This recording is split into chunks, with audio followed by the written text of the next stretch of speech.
Hello everyone, आज हम start करेंगे युग्मक जनन क्या होता है। युग्मक जनन उसके बारे में पढ़ेंगे। युग्मक जनन में आएगा आपका शुक्राणु जनन और अंडाणु जनन। तो आइए देखते हैं क्या होता है शुक्राणु जनन।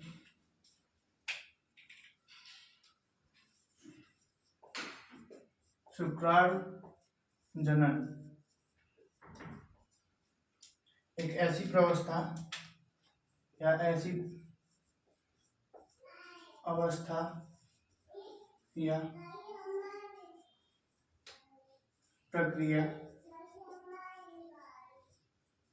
जिसमें शुक्राणु का निर्माण होता है। किसका निर्माण होता है? एक ऐसी प्रक्रिया जिसमें शुक्राणु का निर्माण होता है, उस प्रक्रिया को हम क्या कहते हैं? शुक्राणु जनन कहते हैं। आइए देखते हैं शुक्राणु जनन कैसे होता है। ये कोशिका होती है, मान लीजिए छोटा बनाइए, पूरा डायग्राम बनाना होगा। ये कोशिका होती है, द्विगुणित होती है, जिसको हम क्या कहते हैं? शुक्राणु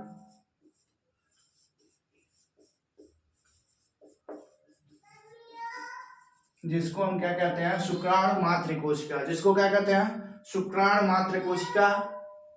गुणसूत्रों की संख्या क्या होती है? यानी डबल होती है। इंग्लिश में इसको कहते हैं स्पर्मेटोगोनिया।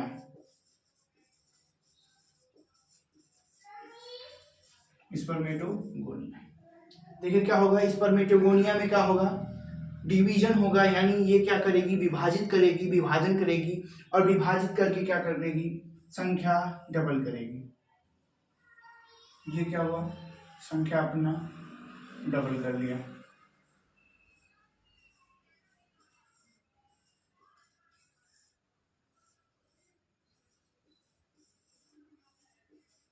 संख्या क्या कर लिया? डबल कर लिया। इस प्रक्रिया को या इस अवस्था को आप क्या कहते हैं?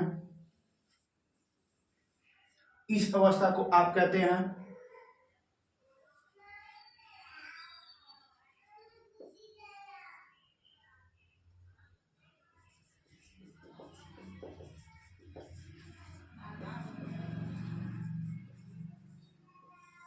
डिवीजन स्टेज, या आप बोल सकते हैं गुणन अवस्था।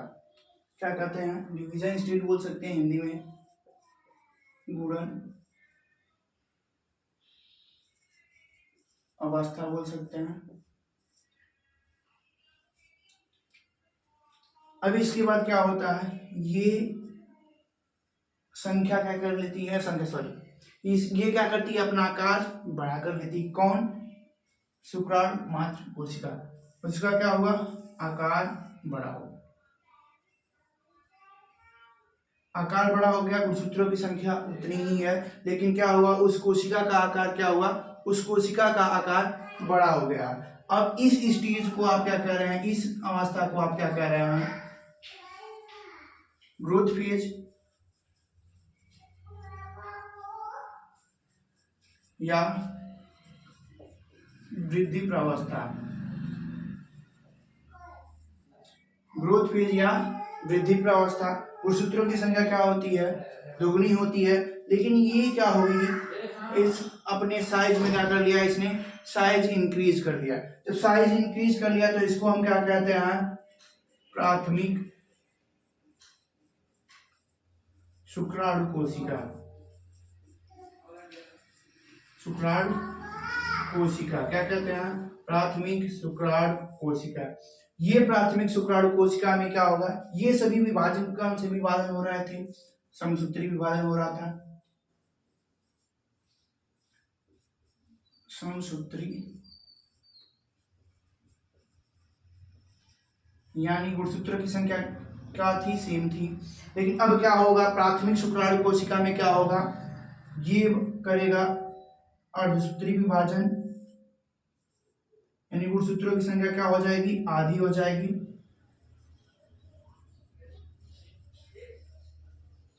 अर्धसूत्री विभाजन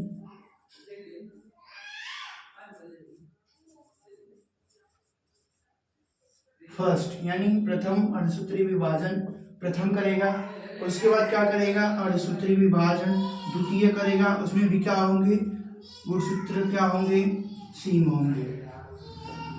गुणसूत्र क्या हो रहे हैं, सीम हो रहे हैं। इसको हम क्या कहेंगे, अर्धसूत्री विभाजन,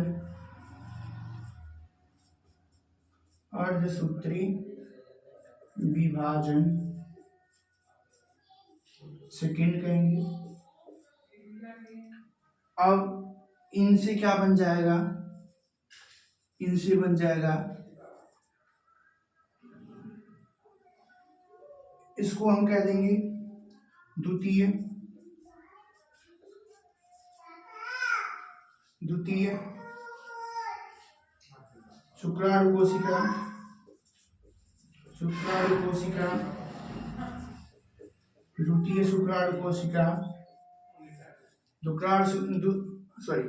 द्वितीय शुक्राणु कोशिका, और द्वितीय शुक्राणु कोशिका से क्या बन जाएंगे,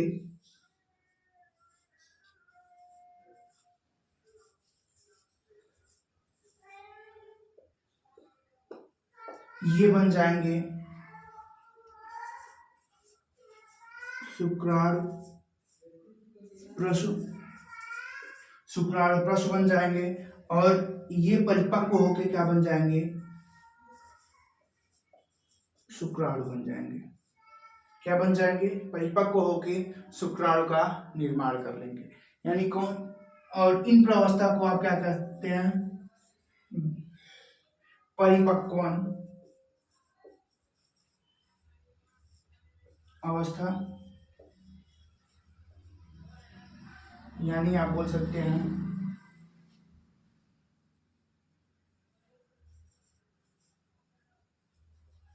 परिपक्वन प्रावस्था। परिपक्वन प्रावस्था में क्या होता है, द्वितीय शुक्राणु कोशिका किस में कन्वर्ट हो जाती है, शुक्राणु में कन्वर्ट हो जाती है। अब आइए देखते हैं गुणन प्रावस्था, वृद्धि प्रावस्था या परिपक्वन प्रावस्था होता क्या है।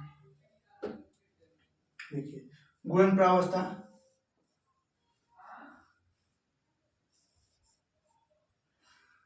ऐसी प्रावस्था,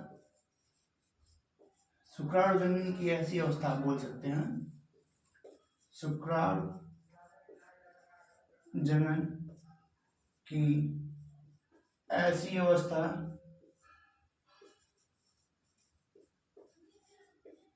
जिसमें शुक्राणु मात्र कोशिका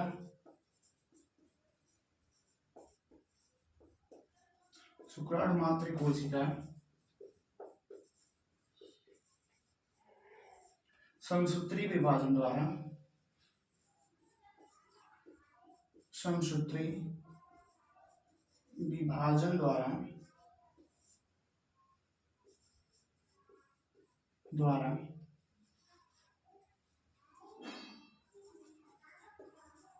शुक्राणु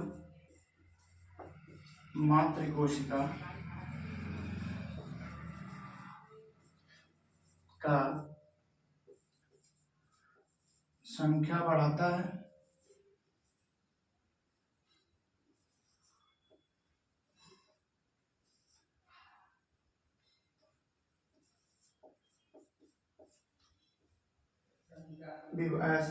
अवस्था जिसमें शुक्राणु मात्र कोशिका समसूत्री विभाजन के दौरान शुक्राणु मात्र कोशिका का संख्या बढ़ता है।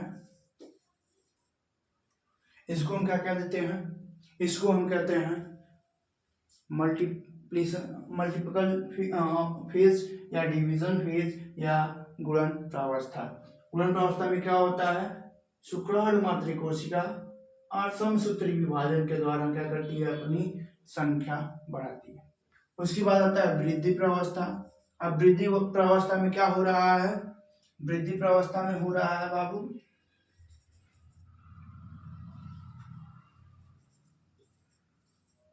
शुक्राणु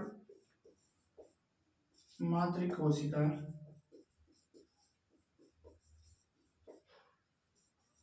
का आकार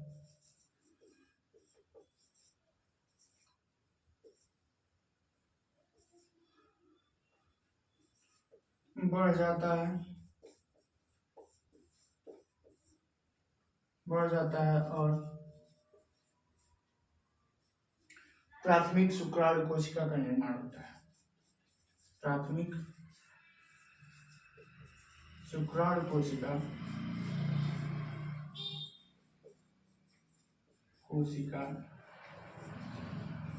का निर्माण होता है।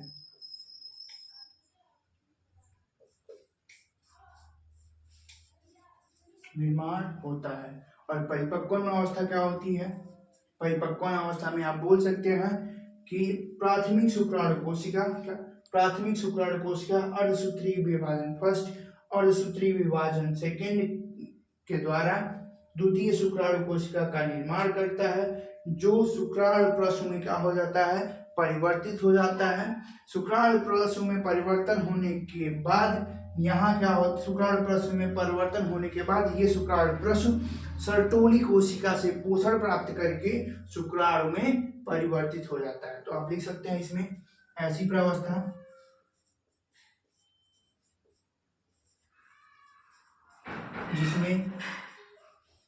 जिसमें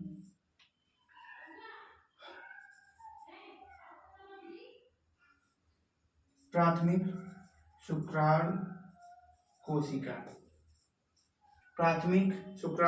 कोशिका की अर्धसूत्रीय विभाजन, फर्स्ट एंड सेकेंड की अर्धसूत्रीय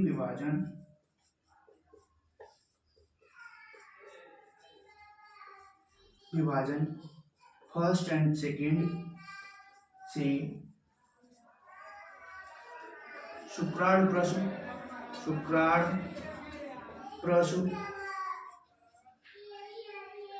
और शुक्राणु प्रसु सर्टोली कोशिका से, किससे? सर्टोली कोशिका से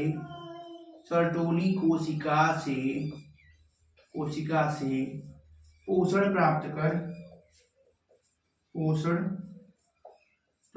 कर शुक्राणु में परिवर्तित हो जाती है।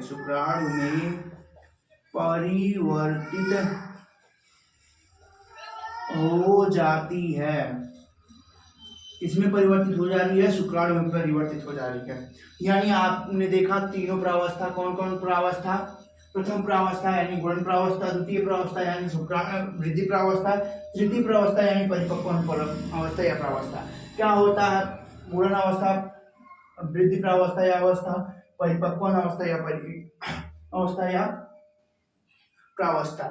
इनमें क्या होता है? गुणन प्रावस्था में क्या करते हैं? शुक्राणु मात्र कोशिका के समसूत्रीय विभाजन के द्वारा शुक्राणु मात्र कोशिका क्या करती है? संख्या बढ़ा लेती है।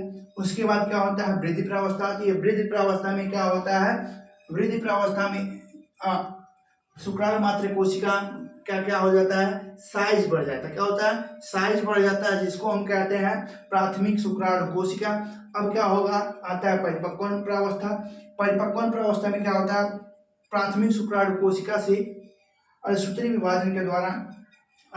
विभाजन फर्स्ट एंड सेकेंड के द्वारा शुक्राणु कोशिका यानी द्वितीय शुक्राणु कोशिका का निर्माण होता है। द्वितीय शुक्राणु कोशिका का किसमें परिवर्तित होती है? शुक्राणु प्रसु में परिवर्तित होती है। और शुक्राणु प्रसु क्या होता है? सर्टोली कोशिका से पोषण प्राप्त करके शुक्राणु में परिवर्तित होता है। आई होप आप लोगों को समझ में आया होगा। अगर कुछ भी डाउट हो तो कमेंट सेक्शन में पुट कीजिए।